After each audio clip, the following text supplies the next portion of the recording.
নীলফামারী জেলার Saidpur bus terminal শুকটি আড়তের পাশে signboard না থাকায় ঘটছে দুর্ঘটনা।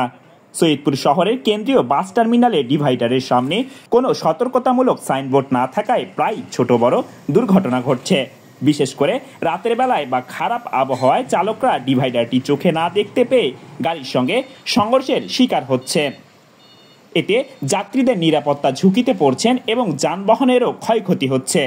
স্থানীয় বাস চালক ও যাত্রীদের দাবি, ডিভাইডারের সামনে পরিষ্কারভাবে দৃশ্যমান সতর্কতামূলক সাইনবোর্ড ও প্রতিফলক স্থাপন জরুরি। তেমন কিছু হয় না, কিন্তু এই জায়গাটা তো অনেক রাত্রের বেলা সবাই আসিয়া হুড়ে আসে, আসার পরে হয়তো তুলি দেয় গাড়ি, কথা বুঝেন নাই। একটা বড় একটা থাম্বা থাকলে, ম্যাপ থাকলে এটা দূর থেকে দেখা যায়, তারপরে ওটা দুর্ঘটনা হবে না। যদি পারাপারের জন্য সমস্যা হয়ে যায়, আবার প্লাস বাম পাশে গাড়ি একটা আছে, আমি ডান পাশ থেকে চাপে যাবো, যাইতে পারি না, দেখা যায় ডিভাইডারে আমার চাকা লাগে গেছে। হ্যাঁ, দুর্ঘটনা। হ্যাঁ, এটা অবশ্যই তো সমস্যা হবে। দূর থেকে যদি সিগন্যাল পাইতাম তাহলে এখানে অবশ্যই দুর্ঘটনা কম হবে। এই ঈদের দিন অ্যাক্সিডেন্ট হয়ে গেছে, তার আগে একটা বাস একটা গাড়ি চড়াই দিয়েছিল পুরো উপরে।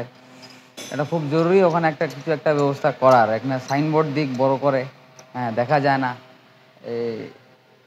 মানে যেটা ভালো হয় আর কি, ওটা দেওয়ার খুব দরকার আছে ওখানে, নাহলে বারবার অ্যাক্সিডেন্ট হচ্ছে ওখানে। আমাদের পার হওয়া আসা যাওয়াতে একটা ভয় লাগা থাকে, হ্যাঁ, কখন মারে দেয়, খুব সাবধানে যাওয়া আসা করতে হয়। সাইনবোর্ড থাকাতে গাড়ি একটা ঈদের চান রাইতে দিন, মানে বৃহস্পতিবার, হ্যাঁ বৃহস্পতিবারের দিন মাইক্রো একটা উঠাই দিয়েছে ডিভাইডারের উপরে।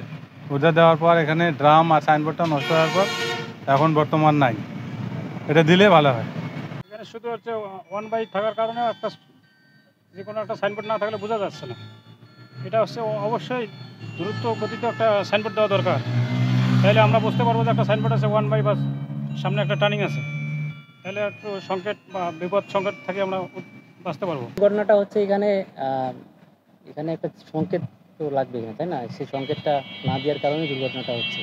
স্থায়ীভাবে একটা সংকেত দেওয়ার দরকার, হ্যাঁ, শুধু ওই ড্রাম দিলে হবে না, এমনভাবে সংকেত দিতে হবে যাতে দূর থেকে কোনো গাড়িটা আসলে যাতে বুঝতে পারে যে আমি ডানে যাব না বামে যাব। ঘটনা যে এখানে হয়, সামনে যে আইল্যান্ডটা আছে, আইল্যান্ডের সামনে একটা লাইট পোস্ট যদি দূরের থেকে দেখতে পারে ড্রাইভার যে এখানে একটা আইল্যান্ড আছে, মানে ঘুমের যোগ্য অনেক সময় চলে আসে, সেই সময় দেখা যায় যে দুর্ঘটনাটা এইভাবেই হচ্ছে। কিন্তু ঘটনা তাছাড়া এই যে অটো চার্জার এরা সাইড দেয় না গাড়িকে, এর জন্যই বড় সমস্যা। এসব গাড়িগুলো, অবৈধ গাড়িগুলা হাইওয়ে রোডে চলার, এটা সরকার এটা বন্ধ করার কথা, কিন্তু প্রশাসন এটা কিন্তু বন্ধ করছে না। আবার দেখা যাচ্ছে দিনে আপনার প্রশাসন খুব প্রেশান করতেছে গাড়ির স্টাফদেরকে, যেখানে সেখানে রাস্তায় গাড়ি থামায় কাগজ চেক করতেছে। এক গাড়ি দেখা যাচ্ছে যে 5 দিন 7 দিন 10 দিন একে গাড়ির করতেছে। তাই ঘটনা হলে যে এগুলার একটা থাকা উচিত, অমুক গাড়ি এত নম্বর গাড়িটা আমি চেক করছি, এর কাগজপাতি ঠিক আছে, তারপরে আবার জনসাধারণের নিরাপত্তা নিশ্চিতে সংশ্লিষ্ট কর্তৃপক্ষের দৃষ্টি আকর্ষণ করেছেন বাস চালক সহ অত্র বাস টার্মিনাল এলাকাবাসীবৃন্দ। আরিফ মন্ডলের পাঠানো তথ্য ও ভিডিও চিত্র নিয়ে খালিকুজ্জামান সাকিব, সৈয়দপুর নিউজ, সৈয়দপুর, নীলফামারী।